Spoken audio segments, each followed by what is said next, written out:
Hey, good evening, Midwest Survivor. Time for dinner chat. So first off, I want to say thank you to everybody that is checking out the channel. Be sure to click the bell, click the thumbs up, hit like and subscribe. Thank you to everybody that's checking out the Facebook shorts, checking out the TikTok videos, checking out the X post, the Instagram, and the Lemonade post. So thank you all for that. So tonight's dinner chat topic is rebuilding your life after a health crisis. Rebuilding your life after a health crisis.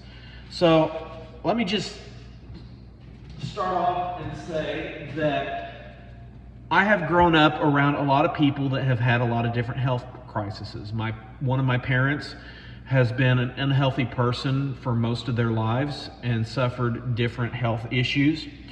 I was around other members of my family that underwent different health issues, different health crises.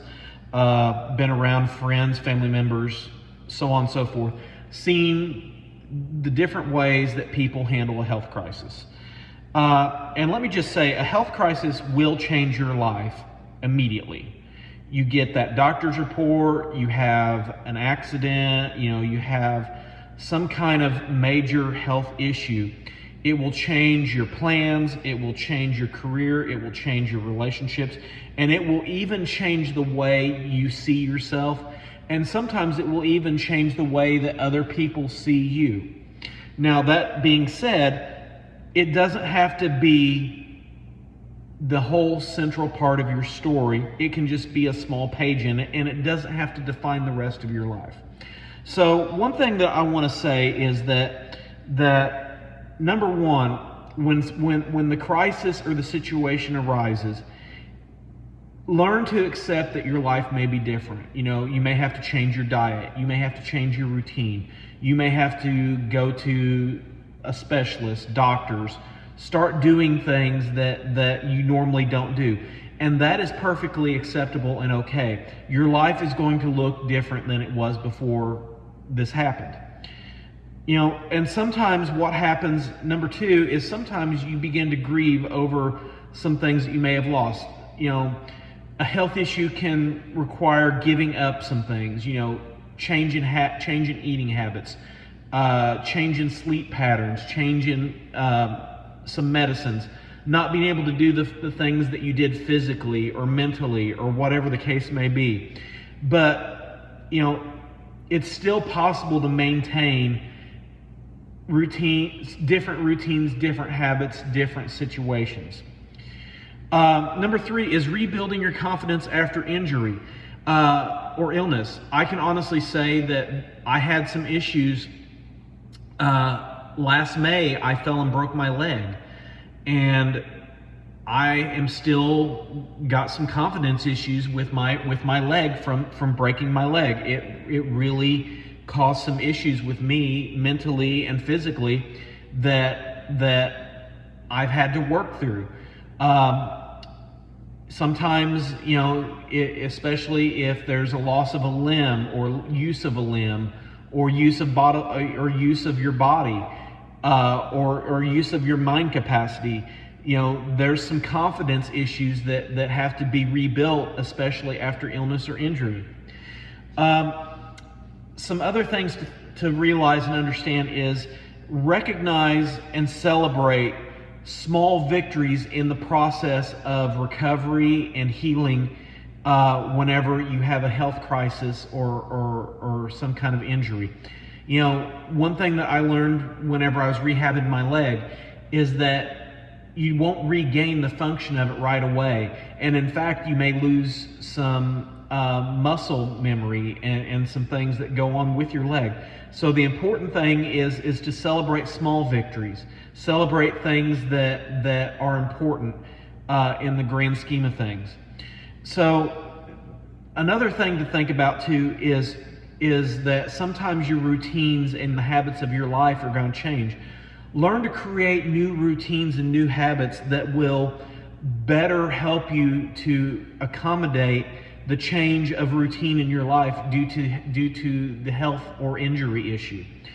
Learn to ask for help, and more importantly, accept help when it's offered to you. the hardest words that anybody will ever say in their life is I need help. Hardest 3 words anybody will ever say is I need help. Learn to ask for help, and more importantly, say the 2 words that are oftentimes the easiest to say, which is thank you. Dealing with frustration when progress feels slow, I can honestly say that was one thing I dealt with too whenever I broke my leg, and a lot of people deal with whenever they are rehabbing from injuries, is that progress in healing takes time, and it's a very slow process. Some of my final thoughts is find purpose beyond your diagnosis. This is a very hard one, especially if you've got a life-altering illness, such as cancer, diabetes, emphysema, whatever the case may be. Find new purpose. You know, if you've injured yourself, your back or whatever, you know, I'm not saying go out and do physically demanding stuff, but do things that will help your mind to find purpose. Do things that will help you regain that confidence back. Whatever the case may be, if you can't do physical things, find things that challenge your mind. Sometimes some of the greatest problems that need to be solved don't require physical effort, they require mental effort. Another one is strengthen your faith, hope, or personal resilience during this difficult time. You know, meditate on important things. Think about getting better. Think about learning a new task. You know, whatever your spiritual beliefs are, whatever you place your hope in, whatever you find the source of your strength, you know, strengthen those things. And then finally, encourage others by sharing your journey. Now, this is something that's going to happen towards the end of everything, you know, and you know, even in a dire situation such as a illness that is terminal, there are moments that you can find joy and find peace while going through this situation. I remember my grandmother being hopeful whenever she got her terminal illness diagnosis, and she said, you know, the doctor said that I'm going to be going through this process for a number of years, and I'm going to go through my treatments, get better for a little bit, and then get ready for my next round. And she kept a very positive, upbeat mindset that even though it was a terminal illness, she was going to go through it, then get strong and get healthy, and then get ready for the next round. You know, and that was the mindset that she had, and she was positive and upbeat about it. So here, as I bring Dinner Chat to an ending, just remember that healing isn't always about getting back to who you were or where you were. Sometimes it's about becoming someone stronger, wiser, and more compassionate and more resilient than you were whenever you started this journey. Every step forward, no matter how small or how insignificant it may seem, is still progress. Your story isn't over just because you've experienced a health issue or a change in the way you do things physically. It's just simply the beginning of a new chapter in your life. So think about this. What has been the biggest lesson in your health journey that has taught you and helped, and what advice would you give to someone who is just beginning their journey?